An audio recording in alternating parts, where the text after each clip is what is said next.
Fala pessoal, sejam bem-vindos a mais um Papo de Contador, promovido pelo Conteúdo Contábil. E você que está nos acompanhando aí pelo SoundCloud e Spotify, estamos também online agora no YouTube. Então você que nos acompanha por essas redes, dá uma olhadinha aqui na descrição desse episódio que você vai ter o direcionador para o nosso canal agora do YouTube e Instagram. Então, segura o coco e não se aveste não, que vamos falar sobre o 13º salário, hein? Solta a vinheta! E aí, hein? Quem é que não adora um dinheirinho extra no final do ano? Principalmente você que fez umas continhas aí no final do ano, hein? Eu sei que você fez, não minta não. Até porque quem tem conta para pagar sabe muito bem que essa parcela ajuda muito agora nessas contas, hein? Então se você tem dúvida e quer saber um pouquinho sobre o 13º, fica aí comigo cerca de 5 minutinhos que eu vou te passar tudo o que você precisa saber sobre esse direito. Bom, a primeira coisa que precisamos falar antes de sabermos as datas é a definição. Isso mesmo, meu caboclo, definição. Você primeiro precisa saber o que é o 13º e eu vou te dizer, o cálculo ele é simples. Simples.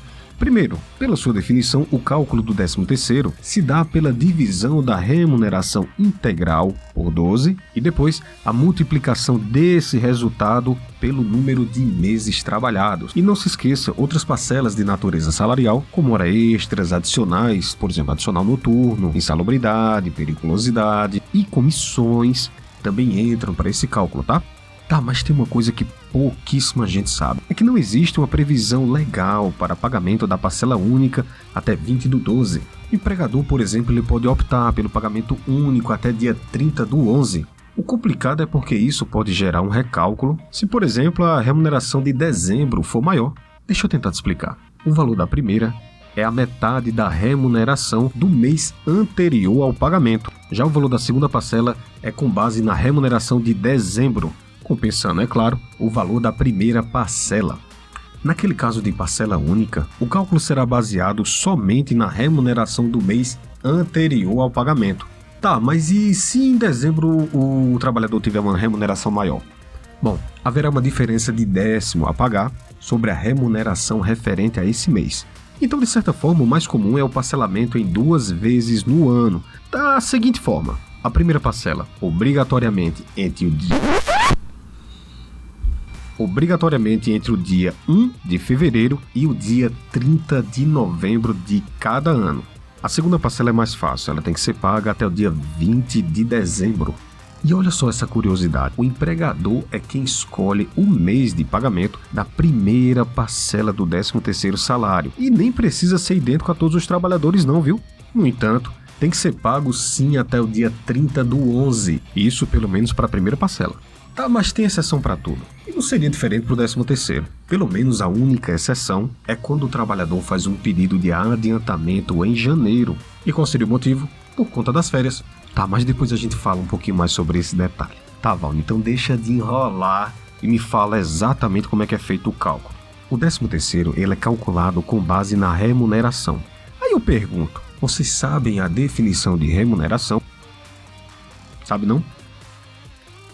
Então, ó, brincadeira, eu falo aqui para você. Bom, a remuneração é a soma do salário do contratante estipulado, mensal, por hora, por tarefa, com outras vantagens percebidas na vigência do contrato de trabalho, como hora extras, adicionais noturno, periculosidade, insalubridade, comissões, percentagens, gratificações e diárias para viagem também.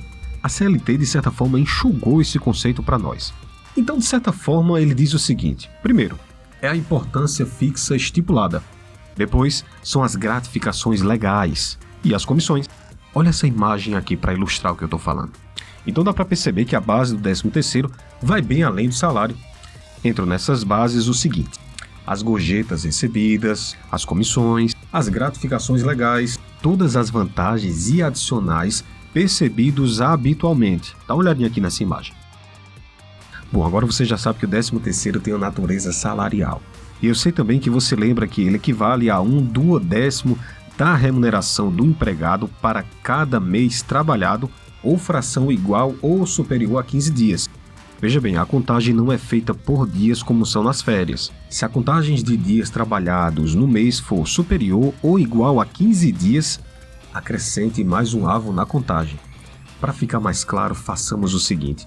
Vamos supor que Marco foi admitido no dia 23/3/2017 e demitido no dia 7/9 de 2017. Então a contagem certinha de Marcos vai ficar assim, olha só. Temos uma demissão no dia 23/3 de 2017 e uma demissão no dia 7/9 de 2017. Bom, fazemos a contagem, fica basicamente o seguinte. Em março, 23/3 a 31/3, essa contagem não é maior do que 15 dias, então cancelamos. Em abril, a contagem fica ok, então adicionamos mais um 12avos. Em maio, em junho, em julho e agosto. E por fim, em setembro, do dia 1/9 ao 7/9, sendo inferior a 15 dias, não contamos. Tem 2 pontinhos interessantes. Primeiro, a apuração do 10º pertence ao ano civil, ou seja, aquele que é compreendido entre 1º de janeiro e 31 de dezembro. E o segundo ponto está relacionado à fração. Se o número de dias trabalhados durante o mês for igual ou superior a 15 dias, você vai acrescentar mais um avo na contagem, lembra disso? Bom, essa daqui foi a maneira básica para você entender como é que faz o cálculo do 13º. Mas eu vou te passar algumas coisas bem interessantes que você precisa saber, então anota aí. A primeira parcela do 13º, ela pode ser recebida por ocasião de férias. Só que nesse caso, o empregado deve solicitar esse adiantamento, olha, por escrito. Até quando? Até janeiro do mesmo ano que ele entrar de férias.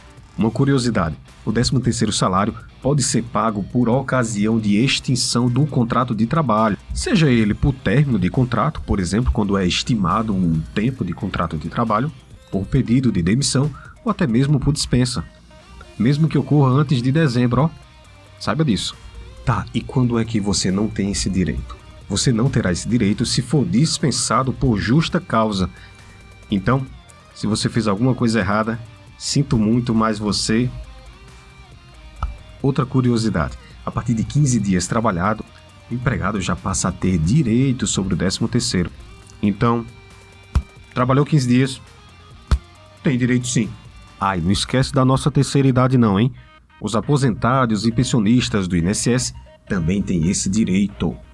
E você aí que gosta de faltar no trabalho, hein? Preguiçoso. Quem tiver mais de 15 faltas não justificadas, isso no mês, poderá ter descontado do seu 13º a fração equivalente a 1/12. A fração 1/12avos relativo ao período. Então, para você que falta também, outra coisa, se a data limite cair no domingo ou no feriado, o empregador tem que antecipá-lo. Se não fizer, multa. Eu quase ia esquecendo. E os estagiários, hein? Vocês acham que eles têm direito ao 13º? Você pode até estar falando agora. Na empresa que eu trabalho, eles pagam. De ser chato. Não. Primeiro porque o estagiário não é considerado como empregado. Segundo que é uma faculdade das empresas entenderem essa bonificação para esse pessoal. Mas de qualquer forma, não é obrigatório. Estamos no Brasil, né? Se não é obrigatório. E agora, para fechar, o empregador não tem obrigação de pagar todo mundo no mesmo mês não, viu? Mas tem que respeitar os prazos legais do 13º e eu falei aqui quais são eles. Mas para lembrar, está entre fevereiro e dezembro. Então vocês já estão cansados de ouvir. Like, joinha, se inscreve, clica aqui, inscrever, joinha, like, para que essa plataforma saiba que esses conteúdos são relevantes para vocês. Se vocês quiserem que o conteúdo traga mais informações de maneira descontraída assim e de maneira mais abrangente também, então deixa aqui nos comentários, me ajude a te ajudar a te ajudar. Nos vemos nos próximos episódios e até lá, meu povo bom. Beijo!